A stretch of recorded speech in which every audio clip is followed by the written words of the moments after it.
All right, let's close it out with Monday Night Football. Here we've got Buffalo Bills, New York Jets. Josh Allen, worst matchup for quarterbacks. 22nd best for Aaron Rodgers. Josh Allen is still my 8th, QB 8. Aaron Rodgers, in a much better matchup, is QB 23. So, fuck Aaron Rodgers. Yeah, fuck Aaron Rodgers, but fuck Josh Allen on my fantasy teams. It's been so hard for him.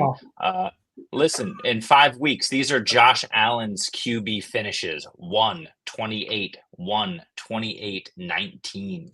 So Josh Allen obviously is still Josh Allen. It's just we see the impact of these weapons. He's still my quarterback 4. I mean, Josh Allen's already done it twice this year where he finishes the QB1. He can strap the team on his back, especially a team like the New York Jets who just lost their head coach and they're in turmoil and in shambles, losing 10-9.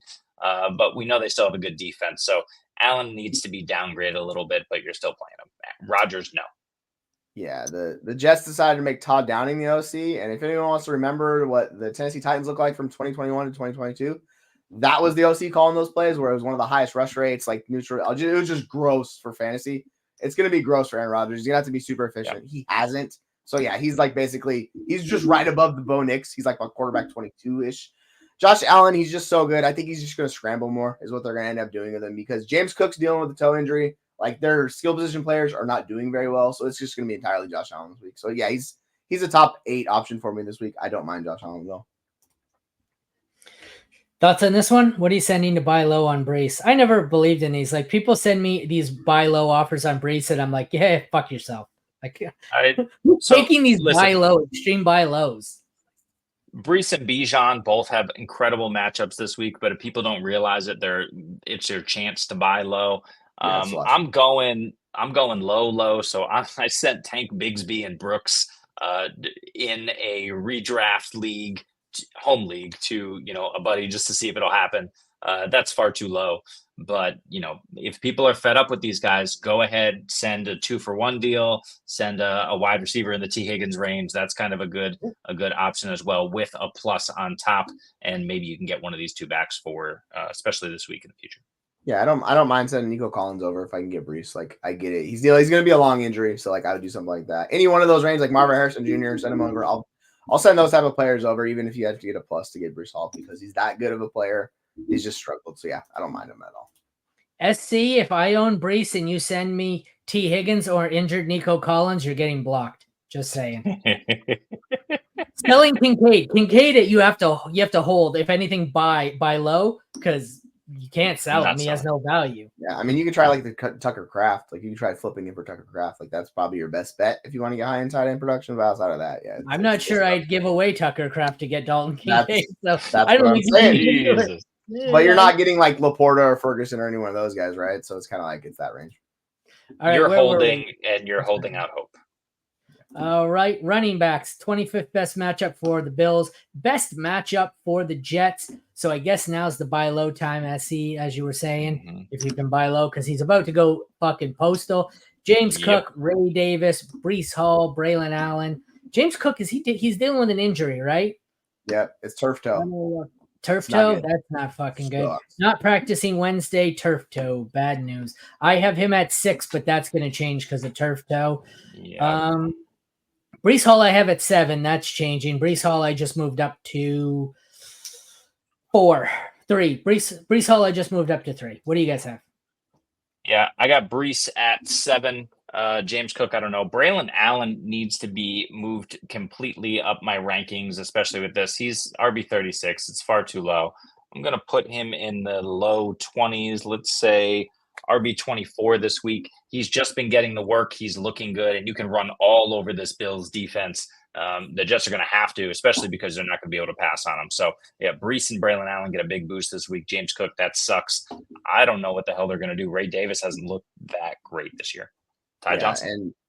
Ty Johnson was the one who I think because of the injury and how that played out, like teams don't usually shift in game when they're dealing with injuries, so they'll kind of go with the game plan of Ty Johnson.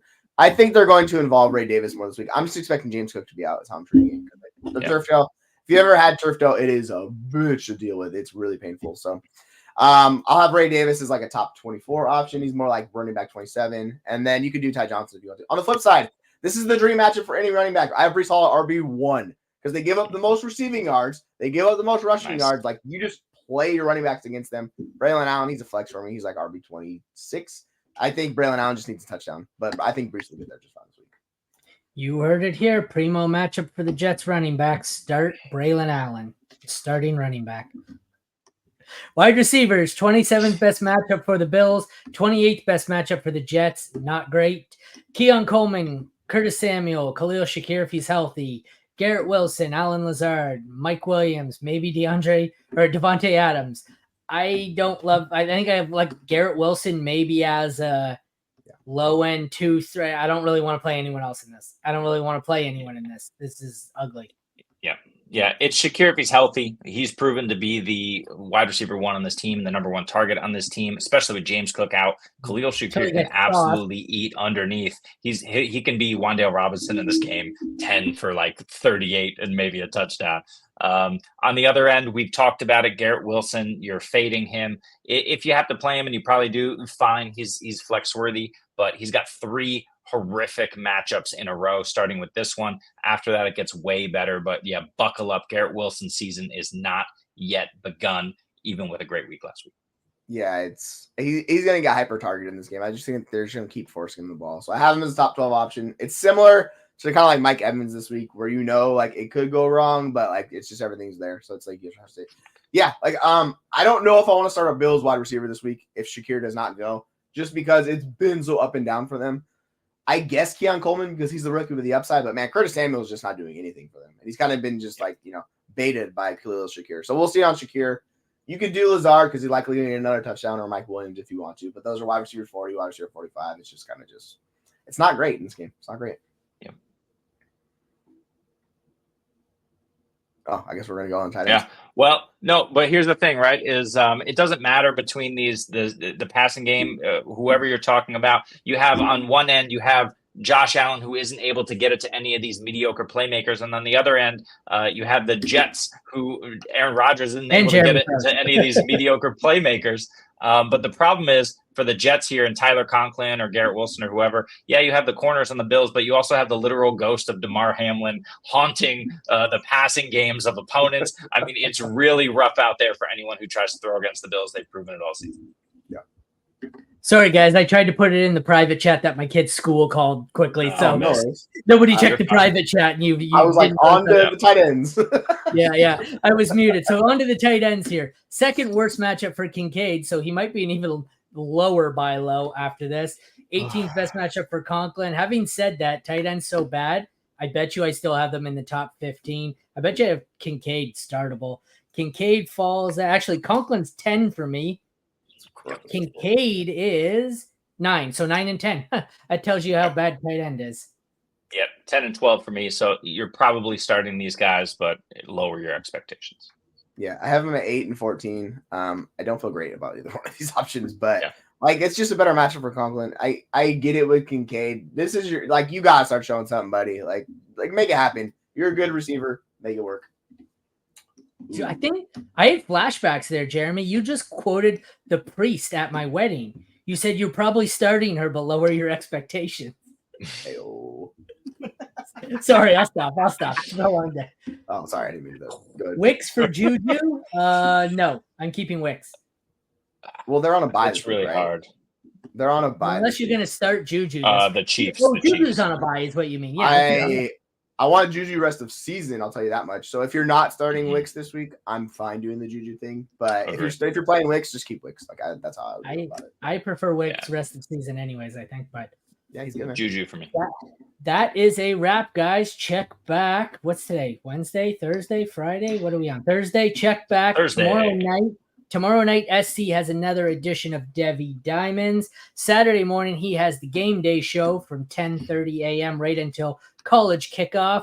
You guys are scheduled for 3 o'clock on the round table Saturday. Not sure if you guys are actually going. You guys going 3 Eastern, or what are you guys doing?